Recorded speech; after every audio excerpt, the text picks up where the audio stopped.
The Mortuary of Shadows. Blake, he's not trying to steal your job. The wife of Coroner Blake Alexander told her husband.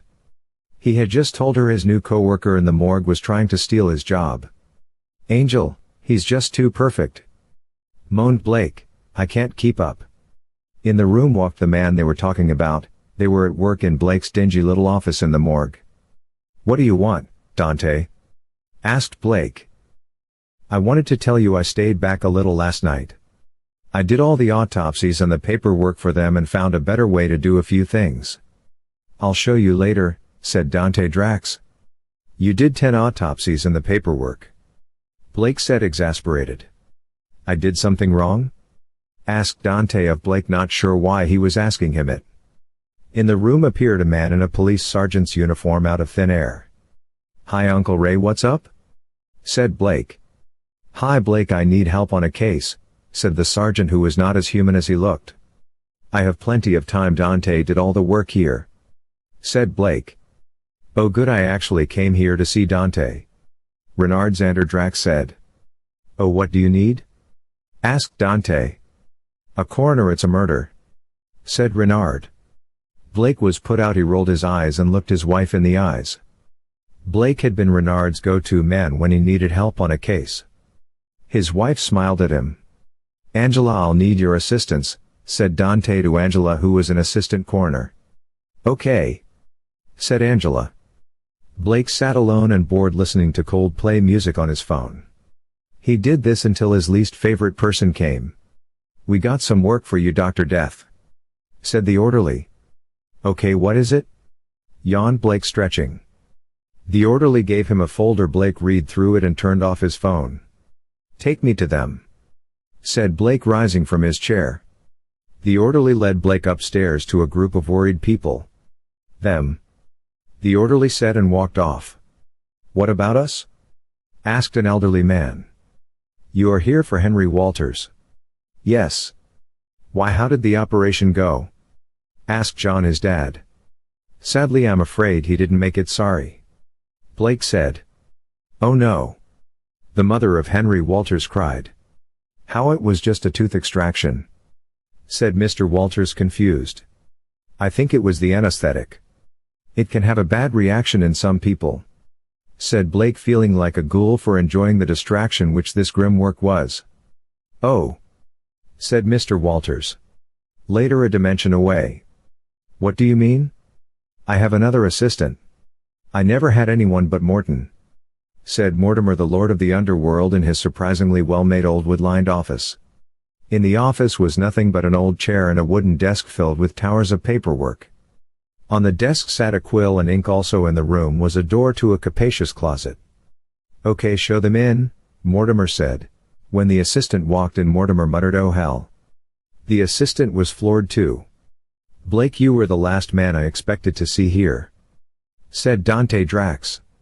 I take it he knows you in the other world, Dad, said the Reaper, known by the name of the Necromancer.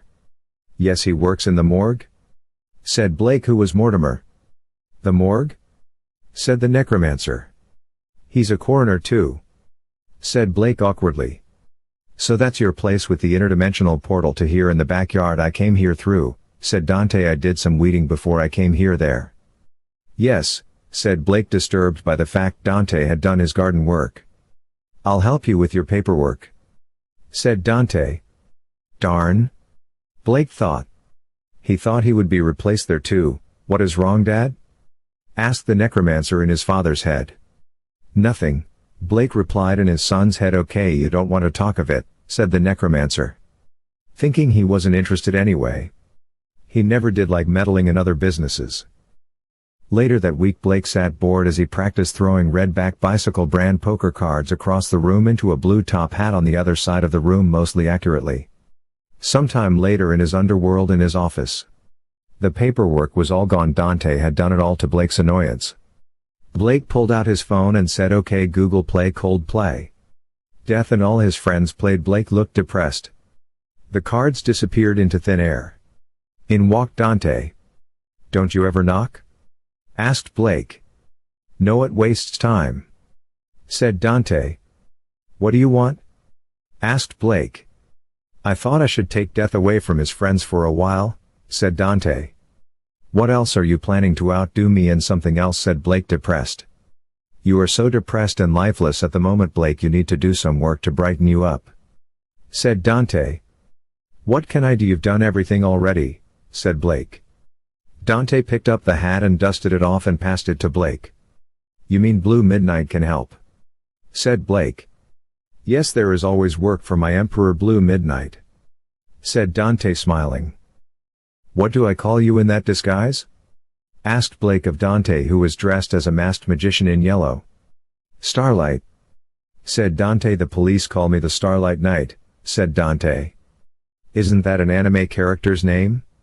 Said Blake, an eyebrow raising beneath his blue mask. Yes, I like the name, said Dante. As they walked to the reception area at the local police station. Blue Midnight and the Starlight Knight. Hello, what do you want? A receptionist asked. We are here to see my uncle, said Blake, tilting his blue top hat on his head. Okay, come inside, I'll tell him you're coming, the receptionist said. Thanks, said Blake, and they opened the door to the hub of the station where policemen and women were working and walking about to go here and there. Blake saw a policewoman looking a bit annoyed. Blake wondered why. As they walked past her, Blake, a hand hit Blake's back. Blue Midnight, hi, a man said. Chicken. Blake said he didn't need this meeting. Blake turned around to see a man dressed in a yellow feathered chicken outfit with a mask. Yes. I was trying to ask the lady if I could work on a case with the police, me being a superhero like you and the night here, said the masked chicken. So far she says no. The masked chicken is a hero, his saves run to zero, he's actually a serial pest, even if he does his best, he gets in the way, he never saves the day. I wonder why you are a nice guy, said Blake, being nice. I'll wear her down, you'll see, said the chicken. Good luck, Gabriel, said Blake to the chicken. Blake looked apologetically at the policewoman.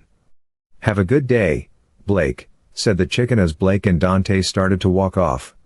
You too, my friend, said Blake, glad to get away from him. They walked to the sergeant's office and Blake knocked. Dante just walked in. Come in, Blake called, Blake's uncle. Blake walked in. Do you have any work for a bored coroner? Asked Dante. Why? Ray asked. I caught him sitting in his office alone doing nothing but listening to music and reeking of boredom, said Dante. Oh, said Ray, who then laughed. Ray shuffled through his folders on his desk, looking at them, and stood up and gave one to Blake. Paperwork.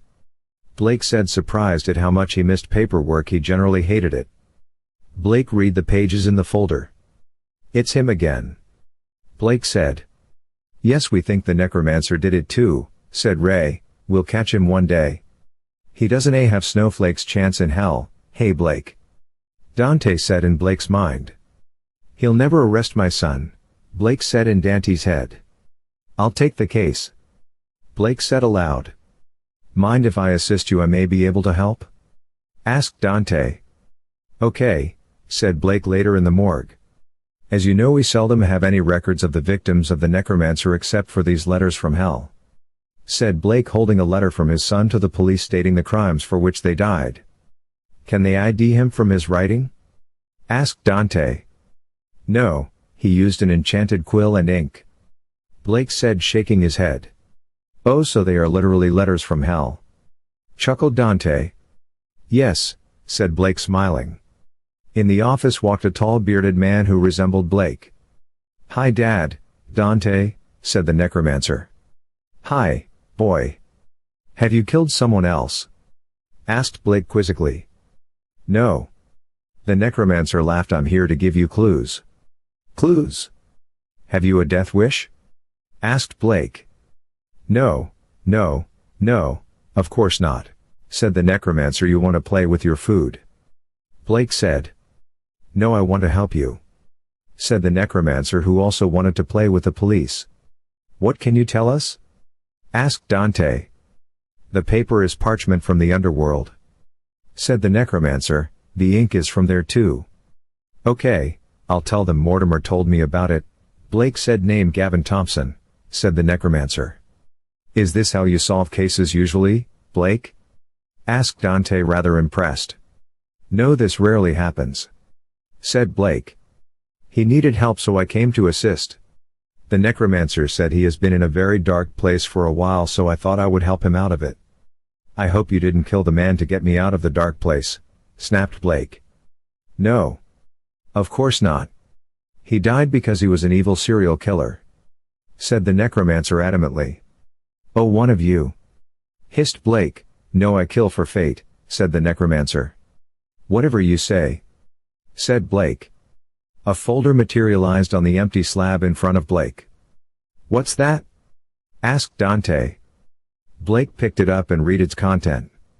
Good work, boy, it's the Otherworld death certificate. It tells of life and death crimes, and you redacted the judgment. No mortal wants to know of that truth, Blake said. I'm new to the clerical side of the Otherworld. I was a guard, said Dante. Fate promoted me when I helped him on a case. Who did you murder for the job? said Blake. Ha! Ha! said the not amused Dante. He's your boss too, said the necromancer. Nobody, I saved an actor from a killer, said Dante. Ah. Yes. Fate is an actor too, said Blake. Dante, you can do the autopsy and notes for me. I'll do the paperwork for the police, said Blake. Okay, said Dante. Come, boy, let's go. We need to interview the victim. You take notes. As a reaper he won't recognize you, said Blake, leading the necromancer out of the room. Dante watched them till the door closed and they were gone.